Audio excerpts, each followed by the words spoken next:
안녕하십니까. 박훈탁TV입니다. 미국이 제네바와 북경에 노란하고 있습니다. 바이든의 지지율이 최저 33%로 떨어졌는데도 아무런 변화가 없습니다.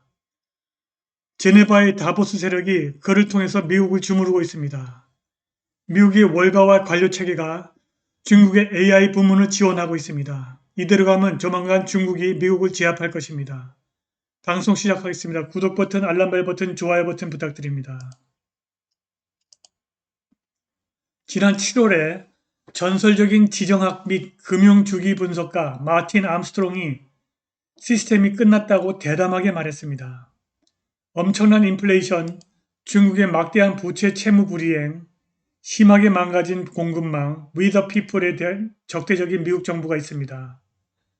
확실히 현재 시스템의 끝이 가까운 것 같습니다. 암스트롱은 마르크스주의 세계주의자들이 미국의 입헌 정부 형태를 전복시키려 하기 때문에 이 모든 일이 지금 미국에서 일어나고 있는 것은 우연이 아니라고 주장합니다. 암스트롱은 다음과 같이 설명합니다. 정말 부조리한 일이 벌어지고 있다. 바이든은 완벽한 대통령이다.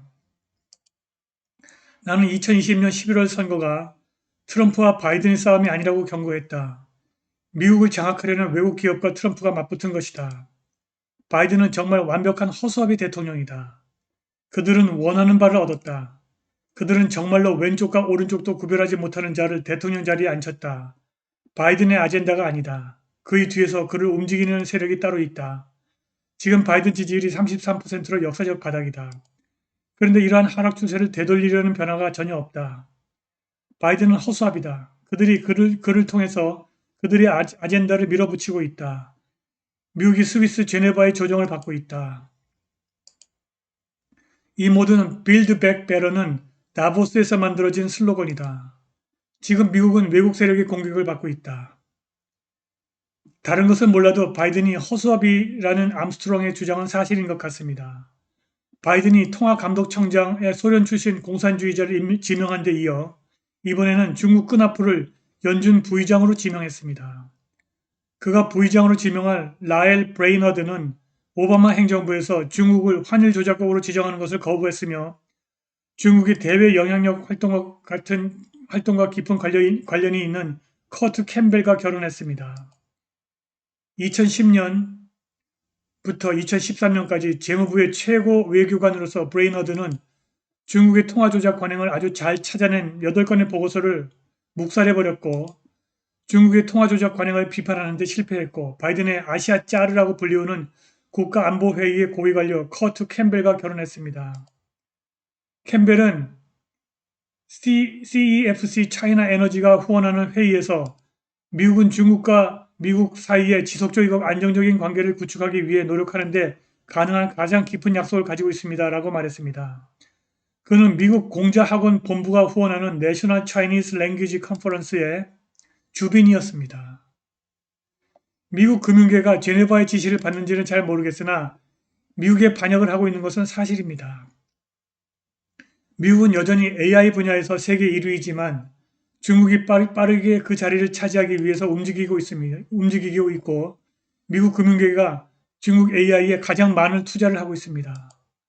10월 16일 미 공군의 전 최고 소프트웨어 책임자 니콜라스 체일라는 에포크타임스에게 미국이 빠르게 행동하지 않으면 미국이 공산주의 중국과 AI 경쟁에서 지게 될 것이라고 말했습니다. 우리는 이 전투에서 지고 있습니다. 라고 체일란이 말했습니다. 지금 행동하지 않고 바로 일어나지 않으면 10년에서 15년 후에 성공하기 위해서 싸울 기회가 없습니다. 라고 그가 덧붙였습니다. 체일란은 미국이 공격적인 행동을 취하지 않으면 AI 분야에서 10년 이내에 공산주의 중국에 비해서 우위를 잃을 것이라고 말했습니다. 체일란이 언급한 AI에서 미국의 이점은 주로 군사 분야에 관한 것입니다. 그러나 비군사 분야에서는 이미 중국이 유리한 고지를 점했습니다. 디지털 감시, 빅데이터 및 클라우드 컴퓨팅과 같은 분야에서 중국 공산당의 AI 애플리케이션은 오랫동안 독재 통치를 강화하는 데 사용되어 왔습니다. AI의 급속한 발전을 지원하기 위해서 중국 공산당은 중국제조 2025 및 13차 5개년 계획을 비롯한 여러 지원 정책과 규정을 발표했습니다. 2017년 중국 국무원은 정부가 사회를 이해하고 통제하는 데 도움이 되는 AI의 중요성을 강조하는 신세대 인공지능 개발 계획을 발표했습니다. 홍콩의 금융 및 경제 컬럼니스트 알렉산더 리아오는 중국 공산당이 부상하는 기술혁명, 즉 인공지능이 붕괴 직전의 권위주의 체제에 새 생명을 불어넣을 수 있다고 믿는다고 말했습니다. 2014년에 중국 공산당은 모든 일반 시민의 사회적 행동을 중국 본토의 대규모 모니터링 시스템과 연결하는 사회신용 시스템을 시작했습니다. 안면인식과 빅데이터 분석 기술을 도입해서 AI로 대규모 사회 통제를 수행했습니다. 2020년까지 이 시스템은 고용, 교육, 대출, 서비스, 여행, 티켓 구매 등을 포함한 거의 모든 공공 서비스 분야에 통합되었습니다. 이 통제법은 코로나 바이러스 전염병 동안 건강 코드의 형태로 완전히 대중화되었습니다. 리아오는 거버넌스 현대화의 모든 조치는 궁극적으로 전체주의적 통제를 달성하기 위해서 중국 공산당의 권위주의적인 통치를 강화하는 기반이며 모든 것이 인공지능에 뿌리를 두고 있습니다. 라고 덧붙였습니다. 뉴스위크에 따르면 중국 공산당이 2017년 세계 최대 영상 감시 네트워크 스카이넷을 구축했습니다. BBC 기자 존 서드워스가 이 시스템의 능력을 시험하기 위해서 귀주성 구이양으로 직접 갔습니다. 서드워스는 중국 남서부의 약 350만 명의 수도인 구이양에서 최대한 오랫동안 들키지 않고 지내기 위해서 안면인식 시스템을 피하려고 했지만 단 7분 만에 당국에 붙잡히고 말았습니다. 지난 4월 달에 미국 인공지능 국가안보위원회가 중국 공산당을 전략적 경쟁자로 분류한 보고서를 발표하고 AI 분야에서 중국의 발전을 중대한 위협으로 보았습니다. 저자는 중국의 AI 감시와 억압의 국내 사용은 개인의 자유를 소중히 여기는 전 세계 모든 사람에게 소름 끼치는 선례라고 주장했습니다. 인공지능 분야에서 중국의 도약은 대규모 자본에 의해서 주도되고 있습니다. 그러나 새로운 위협에도 불구하고 이 월스트리트는 여전히 중국 AI 산업의 가장 큰 투자자라고 리아오는 말했습니다. 중국 본토의 모든 대형 기술 회사들은 미국 자본을 받고 있습니다. 바이두, 텐센트, 알리바바, 틱톡의 모회사 바이트댄스는 지난 수년 동안 월스트리트에서 공개적으로 상장되고 막대한 투자를 받았습니다. 이 중국 기술 대기업들은 중국 AI 스타트업을 포함한 중국 국내 기술 회사에 막대한 투자를 하고 있습니다. 월스트리트의 직접 투자와 벤처 캐피탈은 하이테크 비즈니스 인큐베이션 메커니즘을 중국 본토로 가져와 중국이 미국과 경쟁하는 하이테크 산업을 창출하는 데 도움이 되었습니다. 그러나 이러한 산업을 통제하는 것은 중국 공산당입니다. 미국의 싱크탱크 CSET가 2018년 중국 공산당의 인공지능에 대한 총 R&D 투자를 20억에서 84억 달러로 추산했습니다. 글로벌 전문 서비스 네트워크 딜로이트가 편집한 2019년 보고서에 따르면 인공지능을 대대적으로 사용하면 2030년까지 세계 경제가 15조 7천억 달러 더 추가로 증가할 것으로 예측했습니다. AI 개발로 지정학적 경쟁도 생겨났습니다. AP통신에 따르면 푸틴 러시아 대통령이 2017년 학생들과의 회의에서 이 분야의 지도자가 되는 자가 세계의 통치자가 될 것이라고 말했고 한쪽의 드론이 다른 쪽의 드론에 의해 파괴되면 항복할 수밖에 없을 것이라고 덧붙였다고 합니다. 이 지정학적 맥락에서 같은 해 중국 공산당은 AI 개발을 국가 전략에 통합하고 2030년까지 글로벌 리더가 되겠다는 목표를 세웠습니다. 미국은 오랫동안 AI 분야의 선두주자였습니다. 트럼프는 중국에 앞서 2016년에 국가 AI R&D 전략 계획을 수립한 바 있습니다. 그러나 중국 공산당은 최근 AI의 급속한 확장으로 AI 분야에서 미국의 주요 경쟁자가 됐습니다.